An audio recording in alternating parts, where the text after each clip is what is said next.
वचनामृत क्रमांक 61 ववाणिया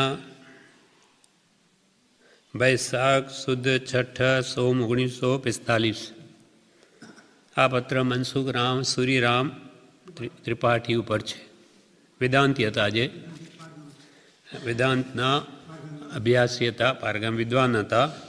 तेमना प्रत्ये कृपालदेवे आ पत्र लख्यो है। एमां कह्युं सत्पुरुषों ने नमस्कार। सत एटले जेने आत्मा प्राप्त है एवा आत्मज्ञानी महात्माओं ने अमारा नमस्कार। सतपुरुषों ने नमस्कार। आपना दर्शन मने अहीं लगभग सवा मास पहला थया था। ववाणिया में ये आव्या हशे त्यारे के जे लगभग सवा महीना पहला तमारा दर्शन ववाणिया में मेळाप थयो तो धर्म संबंधी केटलीक मुख्य चर्चा थई हती। तमारी साथे धर्म संबंधी केटलीक मोढेथी चर्चा थई हती। आपने स्मृति में हशे एम गणी ए चर्चा संबंधी कई विशेष दर्शाववानी आज्ञा लेतो नथी।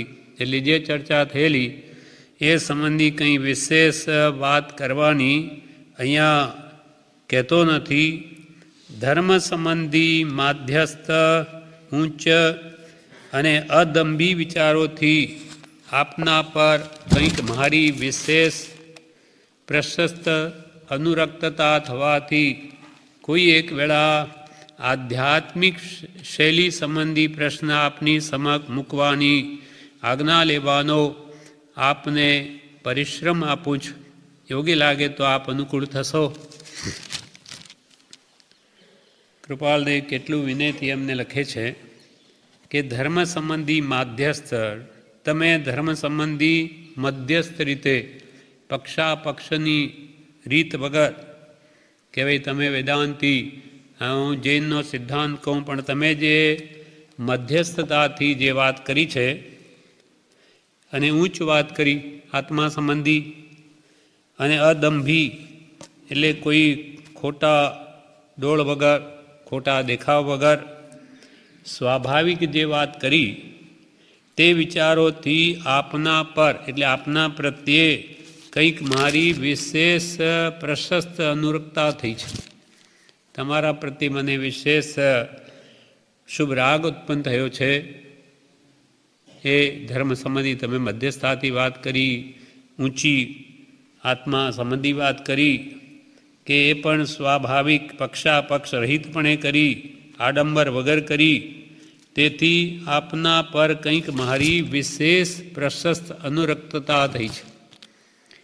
आमना प्रत्ये मने विशेष अनुराग थयो छे, अनुरक्तता थई छे। तेथी कोई कोई वेळा आध्यात्मिक शैली संबंधी प्रश्न आपनी समीप मूकवानी आज्ञा लेवानो आपने परिश्रम आपूं छुं। तेथी कोई वेळा आध्यात्मिक आत्मा संबंधी प्रश्न के शैली संबंधी प्रश्न आपनी समक्ष मूकवानी आज्ञा लेवानो आपनी समक्ष आज्ञा लऊं छुं के कोईक वार हूँ आपनी साथे आत्मा संबंधी प्रश्न के विचारणा करीशुं। योग्य लागे तो आप सानुकूल थशो। योग्य लागे तो एमां तमे भी अनुकूल थशो। हूँ अर्थ के वय संबंध में वृद्ध स्थिति वाळो नथी। हूँ कई अर्थमय वृद्ध नथी एटले के कई धनवान नथी विशेष के वय संबंध में पण वृद्ध स्थिति वाळो नथी। मारी उमर पण कई वृद्ध थई नथी। 22 वर्षनी उमर छे कृपालदेवनी अने एमनी तो घणी मोटी उमर हशे। एटले हूँ अर्थ के वय संबंध में वृद्ध स्थिति वाळो नथी तो पण कंईक ज्ञान वृद्धता आणवा माटे आपना जेवा सत्संगने तेमना विचारोने अने सत्पुरुषनी चरण रजने सेववानो अभिलाषी छूं। भले हूँ अर्थ में वृद्ध नथी एटले के कोई विशेष कोई मोटो धनवान नथी के वय संबंध में पण वृद्ध स्थिति वाळो नथी। हजू मारी जुवान अवस्था छे तो पण कंईक ज्ञान वृद्धता आणवा माटे ज्ञान में वृद्ध थाओ। कृपाल के सत वर्तन में बाळक थाओ। બાળક જેવું નિર્દોષ વર્તન રાખો અને સત્યમાં યુવાન થાઓ, સત્યમાં અડગ રહો અને જ્ઞાનમાં વૃદ્ધ થાઓ. એટલે જ્ઞાન વૃદ્ધતા આણવા માટે મારી ઈચ્છા છે. પુરુષે કહ્યું કે જાણ આગળ અજાણ થઈએ, તત્વ લઈએ તાણી. એટલે એમની પાસે બી કંઈ જ્ઞાન હોય તો જાણીએ. તો પણ કંઈ જ્ઞાન વૃદ્ધતા આણવા માટે આપના જેવા સત્સંગને ઈચ્છું છું, તમારા જેવા વિદ્વાનના સત્સંગને ઈચ્છું છું, તેમના વિચારોને પણ ઈચ્છું છું અને સત્પુરુષની ચરણ રજને સેવવાનો અભિલાષી છું. સત્પુરુષની ચરણ રજ આજ્ઞા, જ્ઞાની પુરુષની આજ્ઞા ઉઠાવવાનો અભિલાષી છું. આ મારી ઈચ્છા છે. અને આવા ઉત્તમ વિચારોવાળા હોય સજ્જનો સાથે સમાગમ કરવાની ભાવના છે. કેમ કે આ સંસારમાં બે જ અમૃત ફળ છે, બાકી તો આખું ઝાડ સંસારનું વિસ્મય છે. એક તો સત્પુરુષનો સમાગમ કે ઉત્તમ શાસ્ત્રોમાં નિરંતર એકાગ્ર રહેવું, એ સિવાય બધું જ ઝેરમય છે આ સંસાર. સંસાર વિશ્વ વૃક્ષસ્ય દ્વે ફલે અમૃતોપમે સુભાષિત રસસ્વાદ સંગતિ સુજને જને. આ સંસારને એક ઝેરી ઝાડની ઉપમા આપી, પણ એને બે ફળ અમૃત જેવા છે એના ઉપર. સંસાર વિશ્વ વૃક્ષસ્ય દ્વે ફલે અમૃતોપમે, બે ફળને અમૃતની ઉપમા આપે એવું છે. શુભાષિત રસસ્વાદ, સુભાષિત નાની પુરુષના વચનો, સુભાષિત અને સંગતિ સુજને જને, સજ્જન પુરુષોની સંગતિ. એટલે હું તમારા જેવાની સંગતિને ઈચ્છું છું અને તેમના વિચારોને અને સત્પુરુષની ચરણરજને સેવવાનો અભિલાષી છું. મારું આ બાળ વય એ અભિલાષામાં વિશેષ ભાગે ગયું છે. એમનું કૃપાલ કે મારું બાળ વય આ જ્ઞાન વૃદ્ધતા પ્રાપ્ત કરવામાં જ ગયું છે. કૃપાલ જ્યારે સ્કૂલમાં ભણતા હતા ત્યારે પહેલાં મૂક્યા ત્યારે જે માસ્તરે બારકડી કે એકડા વગેરે બતાવ્યા તો કે મને આવડે છે.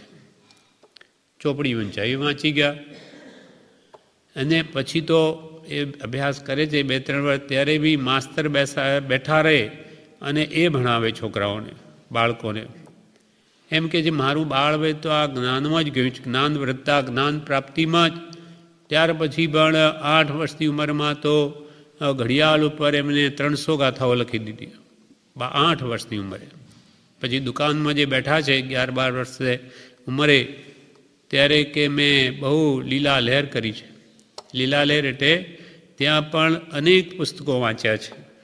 રામ કૃષ્ણ જેવા ઉપર તો અનેક કાવ્યો લખ્યા છે, એ બધા મળ્યા નથી. કેટલું કાવ્ય તો એમના કોથળામાં જ ઉદય ખાઈ ગયું. અને ત્યાર પછી 11 વર્ષની ઉંમરે તો સ્ત્રીનીતિ બોધકની ગરબીઓ લખી છે. 13 વર્ષથી 16 વર્ષની ઉંમરમાં તો બધા ધર્મોના મુખ્ય ગ્રંથોનો પણ અભ્યાસ કરી લીધો છે. આ હવે 22 વર્ષની ઉંમર છે. એટલે મારી બાળ વય તો એમ જ ગઈ છે. આ મહાપુરુષો દ્વારા ઉપદિષ્ટ જ્ઞાનને મેળવવામાં જ બાધી મારી વય વ્યતીત થઈ છે. મારું આ બાળ વય એ અભિલાષામાં વિશેષ ભાગે ગયું છે. નાના બાળક હતા 7-8 વર્ષના, ત્યારે તો વજા ભગની મઢીમાં જઈ અને વજા ભગતને રામાયણ સમજાવે અને વજા ભગત સાંભળે. એટલે ક્ષોભસમ તો એમનો પહેલેથી અજ્ઞાનપણું તો જન્મથી જ નથી, અજ્ઞાન યોગીપણું તો. હા, ત્યારથી જ નથી, જન્મથી જ અજ્ઞાન યોગીપણું નથી. એટલે પૂર્વની અનેક આરાધનાને લીધે એ આપોઆપ બધું સ્મૃતિમાં આવી ગયું છે. એટલે બાળ વયમાં એમને જ કર્યું છે. એટલે એમને કહે છે કે મારું આ બાળ વય એ અભિલાષામાં વિશેષ ભાગે ગયું છે. તેથી કંઈ પણ સમજાયું હોય તો તે 2 શબ્દો સમયાનુસાર આપ જેવાની સમીપ મૂકી આત્મહિત વિશેષ કરી શકું એ પ્રયાચના આ પત્રથી છે. એટલે કે મને જે કંઈ પણ હવે સમજાયું હોય, બધા ધર્મોનો જેણે અભ્યાસ કરી લીધો, 16 વર્ષ સુધી, 16 વર્ષને 5 માસની ઉંમરે જેણે મોક્ષમાળા લખી, એમને આવા માણસો કે વિદ્વાનો પાસે શું શીખવાનું હોય? પણ એ વિદ્વાનને એમના પ્રત્યે પ્રેમ જાગે, પ્રીતિ જાગે, કંઈ ચર્ચા થાય તો એમને સતમાર્ગે વાળવા છે, એમને મિથ્યા માર્ગથી સતમાર્ગ આપવો છે. એટલે કે છે કે આપણે બે જણા જે મને સમજાયું છે તે બે શબ્દો સમય અનુસાર આપ જેવાની સમીપ મૂકી આત્મહિત વિશેષ કરી શકું, એટલે કે વિશેષ આપની સાથે ચર્ચા કરું ધર્મ સંબંધી, એ પ્રયાચના આ પત્રથી કરું છું. વિદ્વાન હોય ત્યારે અનેક પ્રશ્ન તાર્કિક પૂછે ત્યારે એનો જવાબ તો એમને આપવો પડે. તે વખતે જવાબ નહીં હોય તો ચર્ચામાં સત્ય વાત એમને પણ અંગીકાર કરવી પડે, એટલે એમનું પણ કલ્યાણ થાય. એ આશયથી કહે છે કે આપણે તમારી સાથે મેં પણ જે જાણ્યું છે એ મારી બાળવયમાં જ બધી આ અભિલાષા બાળવય આમ જ ગઈ છે, જ્ઞાન વૃદ્ધતા મેળવવા, અને એમાં જે કંઈ પણ હું સમજ્યો છું તે પણ સમયાનુસાર આપની સમક્ષ મૂકીશ અને તે વિશે ચર્ચા કરીશું. એ પ્રયાચના આ પત્રથી તમને છે. આ કાળમાં પુનર્જન્મનો નિશ્ચય આત્મા શા વડે, કેવા પ્રકારે અને કઈ શ્રેણીમાં કરી શકે એ સંબંધી કંઈ મહારાજથી સમજાયું છે તે જો આપની આજ્ઞા હોય તો આપની સમક્ષ મૂકીશ. આ કાળમાં પુનર્જન્મનો નિશ્ચય આત્મા શા વડે કરે છે? કેમ કે કૃપાળદેવને તો 7 વર્ષની ઉંમરે જાતિસ્મરણ જ્ઞાન થઈ ગયું છે, અને પછી જૂનાગઢનો ગઢ જોતા તો 900 ભવ સુધીનું જ્ઞાન થયું છે. તો આ કાળમાં પુનર્જન્મનો નિશ્ચય આત્મા શા વડે કરે છે? અનેક પ્રકારના વિવિધ માણસોને જોઈને કે આ બધું વિચિત્રપણું કેમ છે? તો કે ભાઈ કર્મના કારણે, કર્મના ચમત્કાર છે. તો કર્મ બધા જીવો જન્મે છે તો અહીંયા ક્યાં કર્મ કરી લીધા કે બધા જુદી જુદી સ્થિતિને પામેલા છે? કોઈ ગરીબ છે, કોઈ ધનવાન છે, કોઈ રોગી છે, કોઈ નિરોગી છે, કોઈ વિદ્વાન છે, કોઈ મૂર્ખ છે. ક્યાં કર્મ કર્યા? તો કે આગલા ભાવમાં તો પુનર્જન્મ છે, તે જ આત્મા અહીંયા આવ્યો અને આવા કર્મ ભોગવે. એવી કઈ અનેક યુક્તિઓથી આ વાત સમજી શકાય છે. જેમ કે ક્રોધાદિ તરતમ્યતા સર્પાદિકનિમાય, પૂર્વજન્મ સંસ્કાર તે જીવ નિત્યતા ત્યાં. આ પુનર્જન્મના સંસ્કાર છે. જન્મતા જ વેરભાવ બિલાડીને ઉંદર પ્રત્યે કેમ? પૂર્વનો વેરભાવ સાથે લઈને આવ્યા છે. એટલે આવા અનેક દ્રષ્ટાંતોથી પુનર્જન્મની સિદ્ધિ થાય છે. એ આ કાળમાં પુનર્જન્મનો નિશ્ચય આત્મા શા વડે, કેવા પ્રકારે અને કઈ શ્રેણીમાં કરી શકે? કેવા પ્રકારે? કોઈ મહાપુરુષનો સમાગમ થાય અને એ પણ આપણા પૂર્વભવની વાત કરે તો એનો ઉહાપો થતાં પણ પૂર્વજન્મનું જ્ઞાન થયું છે અનેકને. જેમ કે 2 બાળક હતા, એમને એક મહાત્માએ એમ પૂછ્યું કે તમે ક્યાંથી આવ્યા છો? તો કે અમે ફલાણા ગામથી આવ્યા. તો કે એ મારે નથી પૂછવું, તમે આગલા ભવમાં ક્યાં હતા, ક્યાંથી આવ્યા છો? તો કે એ તો મને ખબર નથી અમને. ત્યારે એ મહાત્મા કહે તમે આગલા ભવમાં શિયાળ હતા, જાઓ તમારા કલેવર પડ્યા છે ત્યાં જઈને જુઓ. તો એ જગ્યા બતાવી, ત્યાં જઈને જોયું તો એમને એના પ્રત્યે ઉહાપો વિચાર થતા હતા, એમને પણ જાતિસ્મરણ જ્ઞાન થઈ ગયું. આ કાળમાં પુનર્જન્મનો નિશ્ચય શા વડે, આત્મા શા વડે? કેમ કે કૃપાલદેવ પોતે લખ્યું છે કે પુનર્જન્મ છે કે નહીં એમ એક જણે પૂછ્યું ત્યારે જવાબમાં શું કહ્યું? છે. નિશ્ચયથી હા કહેવામાં અચળ છું. છે જ, પુનર્જન્મ છે એમ પોતે અનુભવથી કહે છે. હા કહેવામાં અચળ છું. અચળ ચલાયમાં નહીં થાઉં, કેમ કે અનુભવથી કહે છે. એમ આ કાળમાં પુનર્જન્મનો નિશ્ચય આત્મા શા વડે, કેવા પ્રકારે અને કઈ શ્રેણીમાં કરી શકે? કેવી આત્માની મતિ જ્ઞાનનો આ ભેદ છે, કેવી રીતે એ શ્રેણી વિચારની ચાલે, મતિ નિર્મળ થાય તો કઈ શ્રેણીમાં કરી શકે, એ સંબંધી કંઈ મહારાજથી સમજાયું છે. તે જો આપની આજ્ઞા હોય તો આપની સમક્ષ મૂકીશ. આપની આજ્ઞા હોય તો આપણે સાથે ચર્ચા કરીશું. તે વખતે આપની સમક્ષ આ પણ મૂકીશ. વિશેષ આપના માધ્યસ્થ વિચારોના અભિલાષી રાયચંદ રવજીભાઈના પંચાંગી પ્રશસ્ત ભાવે પ્રણામ. વિશેષ આપના માધ્યસ્થ વિચારોના, તમે મધ્યસ્થ રહી તમારા મત પક્ષનો આગ્રહ રાખ્યા વગર તમારા જે વિચારો મને દર્શાવ્યા તેનો હું પણ અભિલાષી છું.